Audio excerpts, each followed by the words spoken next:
Ano na siya, Arlene? Ang bagal ng lakad mo. Tayo. Ito na ba yun? Hello mga idol, kamusta kayong lahat? Sana ay nasa maganda kayong kalagayan sa oras na ito.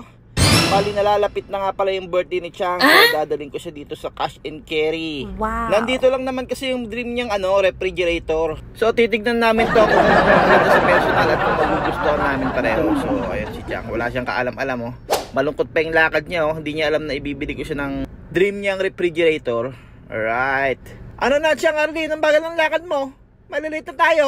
At nandito na nga kami sa taas mga idol. At napansin ko nga pala, bakit nga pala tinatagyawat ang sabi kong tagyawat to. Lagi tuloy ako kinukurot ni Chang. In love daw ako, pambira. So this is it mga idol. This is it pansit. Andito na kami ngayon sa Ansons. Ayan, dito nga pala kami bibili ng dream rep ni Chang. So pumasok kami at bumungad nga sa amin yung mga naglalakin at nagagandang TV. Pero hindi muna TV yung bibilhin namin. Focus muna kami sa rep. Saan ba ang rep dito? Ayan, at ito na nga ang mga rep. Ayan, ang daming naggagandahang rep. Karamihan sa kanila ay itim. Wow! Ito na ba yun?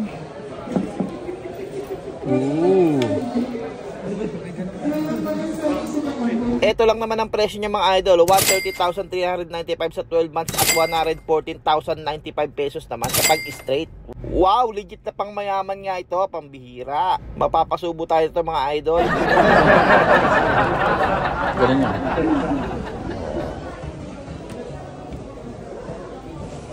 Ano, desidido ka na? Ano yan? May kasama daw to na ano?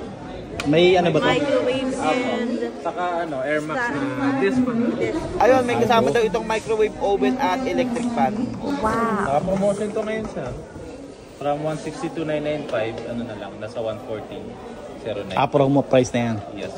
Yung tubig niya, nagulang ka dito ba ilalagay o dito? Dito siya. Dito yung pinaka-ano niya. Ayan ang pupunuin. Container po.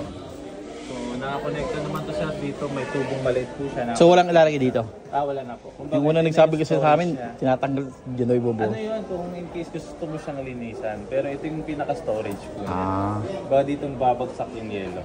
Tapos, ang gagawin nyo na lang, kukuha na lang kayo kung ano, tubig. Kung sa yelo naman, pwedeng cube ice, Pwedeng crack. ice. Yung pangalo-halo yung crush. Hindi sir eh. Kasi yung snow ice na yun eh, tawag ito eh. Kumbaga yung durog lang na yelo. Hindi siya yung pinong-pino. Yes po, hindi po siya yung talagang pinong-pino talaga. Let. Galing. High-tech ah. Mabata. Yung may ilaw. Ayun lang. Ito yung di ba ano, nahahati siya. Alit po. Opo, ang tawag naman dito madami is Door lang. Door.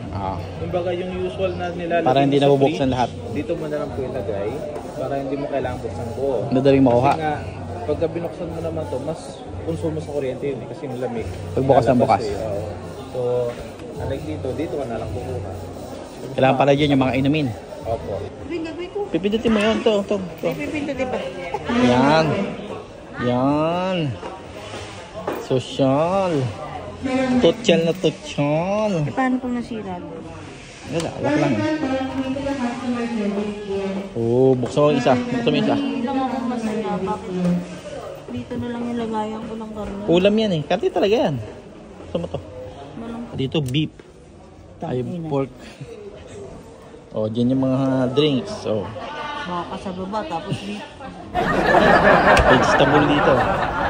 Ito vegetable dito vegetable. Kasi ang hirap hilain eh. Tapos dito yung tubig. Dyan lalagyan yung tubig. Pupunin mo ng tubig lagi yan. Ay, nalilipat-lipat? Hindi, dyan lang. Steady yan.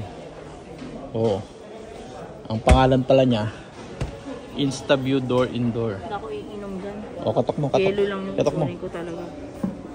Wow! Ganda. Kumatok.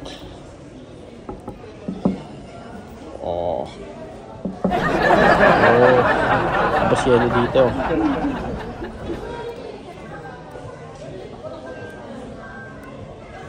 Dito ako sa cube. Cube. Tara na.